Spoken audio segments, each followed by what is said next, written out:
السلام علیکم ورحمۃ اللہ وبرکاتہ۔ الحمد للہ رب العالمین والصلاة والسلام علی اشرف الانبیاء والمرسلین نبینا محمد وعلی آلہ وصحبہ اجمعین، اما بعد۔ محترم سامعین کرام، عزیز دوستو، رمضان کے احکام و مسائل جو ہیں آپ کے سامنے پیش کیے جا رہے ہیں۔ اب جو ایک اہم مسئلہ جو آتا ہے وہ ہے لیلۃ القدر۔ چلیے اس بارے میں جانتے چلیں، کیونکہ یہ کیا رات ہے، اس کی کیا اہمیت ہے، اس کی کیا فضیلت ہے اور اس کو کیسے گزارنی چاہیے، یہ ہر مسلمان کو جاننا ضروری ہے۔ پہلی چیز جانتے ہیں فضیلت کے تعلق سے کہ لیلۃ القدر کا مطلب قدر والی رات، شب قدر۔ اس کی فضیلت کے لیے یہی کافی ہے کہ اللہ تعالیٰ نے اسے 1000 مہینے سے افضل و بہتر قرار دیا ہے۔ یہی وہ رات ہے جس میں قرآن کریم کو لوح محفوظ سے اتار کر بیت العزا میں رکھا گیا۔ ابو ہریرہ رضی اللہ تعالیٰ عنہ فرماتے ہیں نبی کریم صلی اللہ علیہ وسلم نے فرمایا، من قام لیلۃ القدر ایمانا و احتسابا غفر له ما تقدم من ذنبہ۔ جس نے ایمان کی حالت اور ثواب کی نیت سے لیلۃ القدر کی رات قدر کی رات کا قیام کیا، اس کے پچھلے گناہ معاف کر دیے جائیں گے۔ اللہ اکبر! ایک رات کی عبادت آپ کو دیکھیں کتنے زیادہ اجر و ثواب کی۔ پچھلے درسوں میں شروع میں آپ کو اس تعلق سے رمضان کے جہاں خصائص کا ذکر کیا تھا، وہاں تفصیل کے ساتھ لیلۃ القدر کا جو مقام و مرتبہ اس کو ذکر کیا۔ 83 سال 4 ماہ کی عبادت کا اجر و ثواب صرف ایک رات کی قیام میں دیا جانے والا ہے۔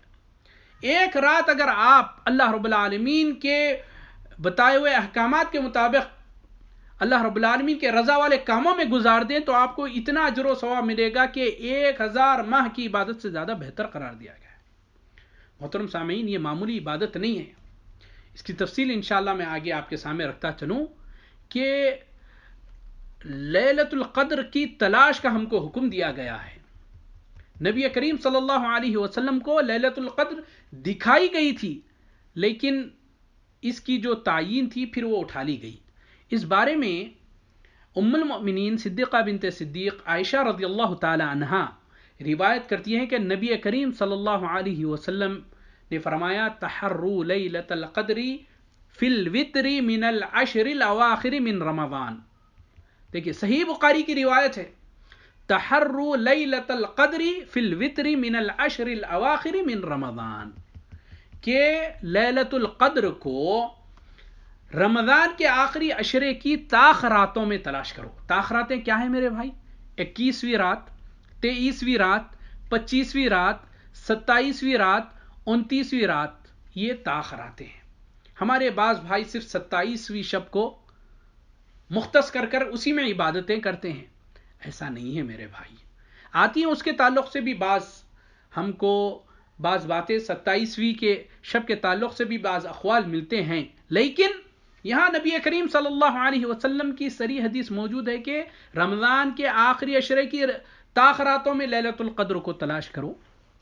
اور یہ بات آپ کو بتاتا چلوں کہ لیلۃ القدر جو ہے وہ بدلتی رہتی ہے، کبھی 21 کو آئے گی، کبھی 23 کو آئے گی، کوئی 25 کو، کبھی 27 کو، کبھی 29 کو۔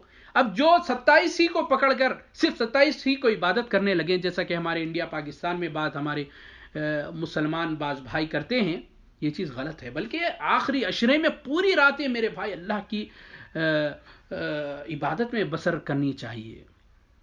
یہ بہت ہی فضیلت والے ایام ہیں اور ان کی راتیں بھی بہت بڑی فضیلت والی ہیں۔ تو ہم کو پوری راتوں میں رات کو تقسیم کر لینا چاہیے کہ بعض اوقات صرف قیام اللیل کے لیے مختص کر لیں، بعض تلاوت کے لیے مختص کر لیں، بعض ذکر و اذکار کے لیے، بعض دعا کے لیے رکھ لیں۔ یہ اس طریقے سے آپ تقسیم کر چلیں تاکہ ان قیمتی لمحات کو زیادہ سے زیادہ ہم اچھے کاموں میں بسر کر سکیں۔ لیلۃ القدر کی جو فضیلت تھی میں شروع میں آپ کے سامنے رکھ دیا ہوں۔ لیلۃ القدر کی چند نشانیاں جو ہم کو بتائی گئی ہیں وہ بھی دیکھ لیں تاکہ اس کے پہچاننے میں کچھ آسانی ہو۔ ویسے تو ہم کو تمام راتوں میں عبادت کرنی چاہیے، جیسا کہ ابی ابن کعب رضی اللہ تعالی عنہ فرماتے ہیں کہ وَعَمَارَتُهَا أَن تَطْلُعَ الشَّمْسُ مِن صَبِيحَةِ يَوْمِهَا بَيْضَاءَ لَا شُعَاعَ لَهَا، اس کی نشانی یہ ہے کہ اس دن کی صبح جب سورج نکلتا ہے تو وہ بھی سفید ہوتا ہے، اس کی کرنیں یعنی حدت نہیں ہوتی۔ اسی طریقے سے ابو ہریرہ رضی اللہ تعالی عنہ بیان کرتے ہیں تذاکرنا لیلۃ القدر عند رسول اللہ صلی اللہ علیہ وسلم فقال ایکم یذکر حین طلع القمر وهو مثل شق جفنۃ۔ نبی کریم صلی اللہ علیہ وسلم کے پاس لیلۃ القدر کے بارے میں ہمارا مذاکرہ ہوا تو آپ صلی اللہ علیہ وسلم نے فرمایا تم میں سے کون اسے یاد رکھے گا؟ اس رات جب چاند نکلتا ہے تو وہ بڑے تھال کے کنارے کی طرح ہوتا ہے، بڑے تھال کا جو کنارہ ہوتا ہے اس کے کنارے کی طرح وہ ہوتا ہے۔ لیکن یاد رہے کہ یہ نشانی تب ہوگی جب لیلۃ القدر کے آخری عشرے کی ابتدائی راتیں ہوں گی۔ اب محترم سامعین، ہم کو جیسا کہ میں نے آپ کے سامنے ذکر کیا کہ ہم کو ان جو تاخراتیں ہیں ہم کو جاگنی ہے، اللہ کی عبادت کرنی ہے۔ انشاءاللہ جو 5 راتیں یہ تاخراتیں جاگے گا اور ان راتوں میں اپنے آپ کو نیک کاموں میں مصروف رکھے گا، یقیناً وہ لیلۃ القدر کو پائے گا، یقیناً وہ لیلۃ القدر کو پالے گا۔ اب ہم کو چاہیے کہ لیلۃ القدر ان تاخراتوں میں ہم کو کیا کرنا چاہیے، کون سی دعا کرنی چاہیے، اس بارے میں ہم کو ام المؤمنین صدیقہ بنت صدیق عائشہ رضی اللہ تعالی عنہا سے ایک روایت ملتی ہے۔ آپ نے فرمایا اے اللہ کے رسول، اگر میں لیلۃ القدر کو پالوں، یعنی مجھے معلوم ہو جائے کہ لیلۃ القدر یہ ہے تو میں کیا دعا کروں؟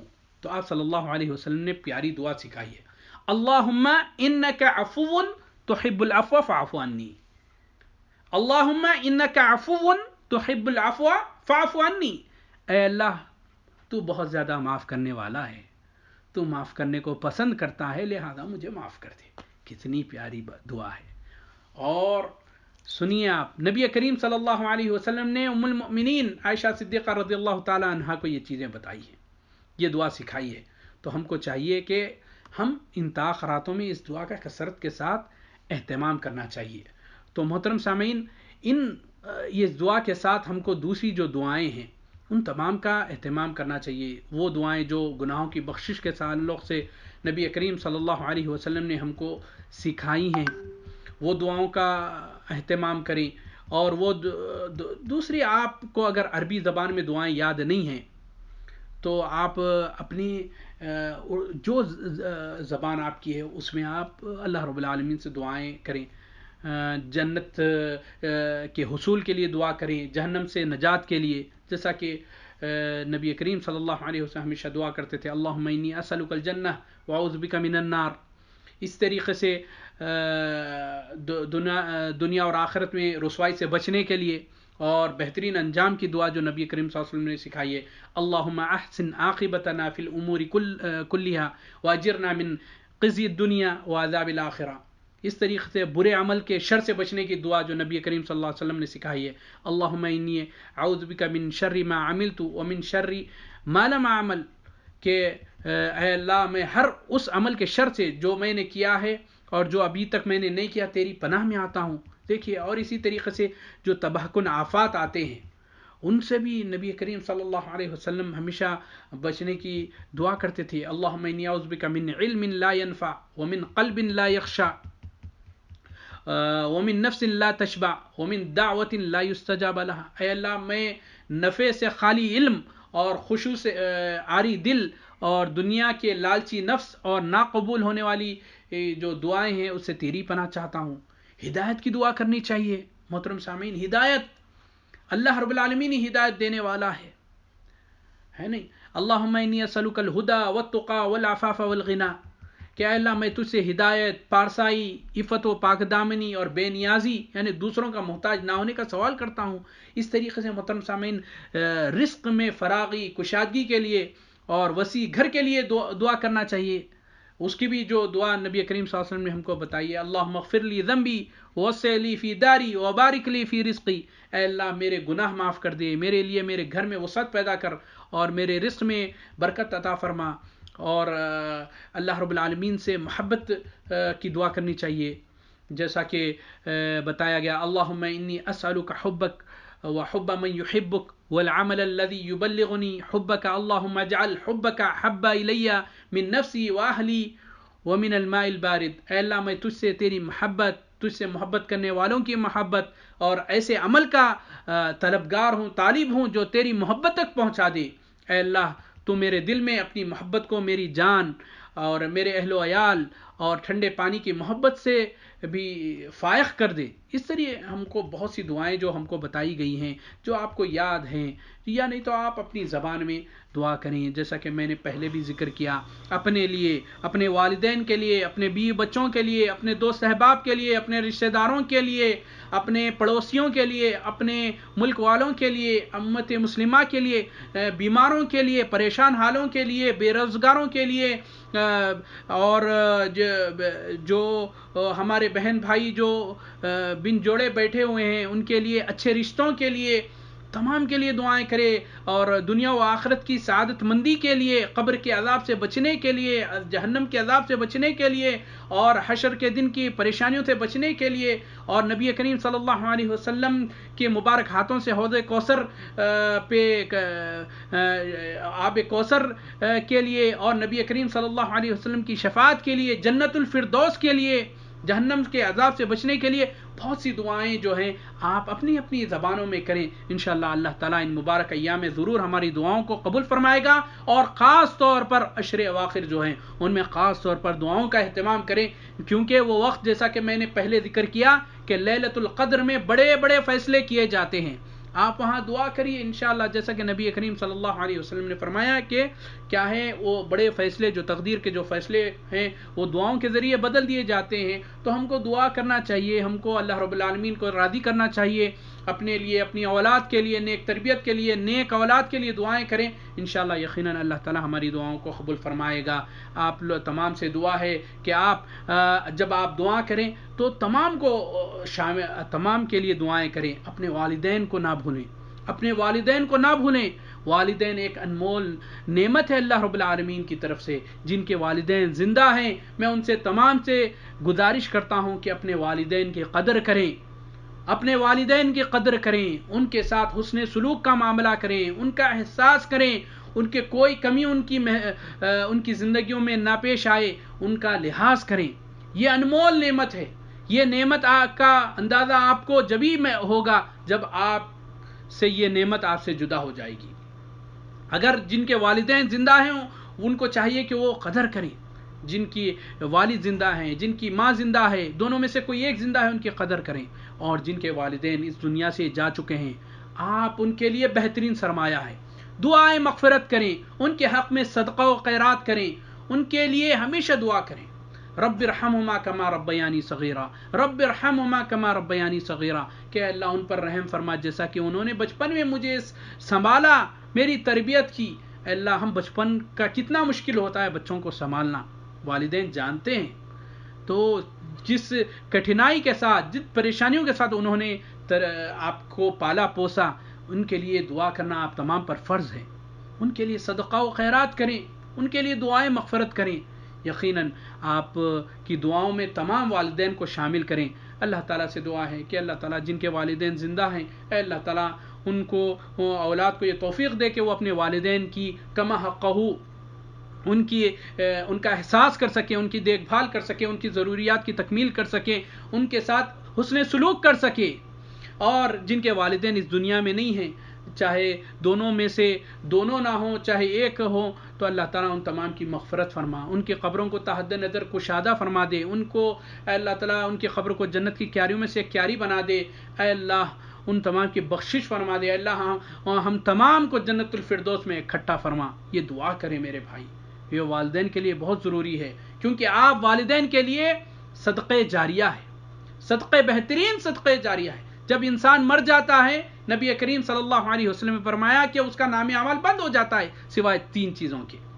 کیا ہے؟ ایک صدقہ جاریہ جو اس نے کر کے گیا ہے، یہاں کہیں کنواں کھدوا دیا، کہیں مسجد بنا دیا، کہیں مدرسہ بنا دیا، یا علم ينتفع به، کوئی علمی کام کر دیا، شاگرد پیدا کر دیے، یا کتاب لکھ دی جس سے لوگ فائدہ اٹھا رہے ہیں، یا کوئی علمی ایسا کام کر چلا گیا ہے، کوئی ایسا ویڈیو، کوئی ایسا بنا کر گیا ہے جسے لوگ دیکھ کر سن کر اپنے اعمال، اپنی درستگی، اپنی اصلاح کر رہے ہوں، اس کا سب کا فائدہ اس کو ملے گا۔ تیسری چیز ہے ولد صالح یدعو لہ، نیک اولاد جو اس کے حق میں دعا کرتے رہے۔ یہ والدین، اولاد کے اوپر فرض ہے کہ وہ والدین کے لیے ہمیشہ ہر روز دعا کریں ان کے لیے۔ آپ نیک تربیت کر کے جائیں، والدین کے لیے ضروری ہے کہ اپنی اولاد کی نیک تربیت کریں تاکہ یہ اولاد بڑی ہو کر آپ کے لیے صدقہ جاریہ بن سکے۔ آپ جہاں دنیاوی تعلیم کا اہتمام کرتے ہیں وہاں آپ ان کے دینی تربیت کا بھی ان کا خاص اہتمام کریں، ان کو قرآن سکھائیں، ان کو دینی احکام بتائیں، ان کو علماء کے ساتھ جوڑے رکھیں تاکہ وہ دینی معلومات، دینی تعلیم کو سیکھ سکیں۔ اللہ تعالیٰ سے دعا ہے کہ اللہ تعالیٰ ہم تمام کو جب تک دنیا میں رکھے ایمان کی حالت میں رکھے، اسلام پر زندہ رکھے، اور جب خاتمہ ہو تو خاتمہ بالخیر ہو، کلمہ شہادت اشہد ان لا الہ الا اللہ و اشہد ان محمد رسول اللہ ہماری زبانوں پر جاری و ساری فرما۔ اللہ تعالیٰ دنیاوی فتنوں سے اور اخروی فتنوں سے ہم تمام کو محفوظ رکھے۔ اللہ تعالیٰ ہم تمام کے نیک اعمال کو قبول فرمائیں۔ جو اللہ جو کوتاہی ہو رہی ہے، جو اللہ ہم سستی کاہلی ہو رہی ہے، اللہ تعالیٰ اپنے فضل و کرم سے ہم تمام کو بخش فرما دے اور ہم تمام کو نیک اعمال کرنے کی توفیق عنایت فرمائے۔ والسلام علیکم ورحمۃ اللہ وبرکاتہ۔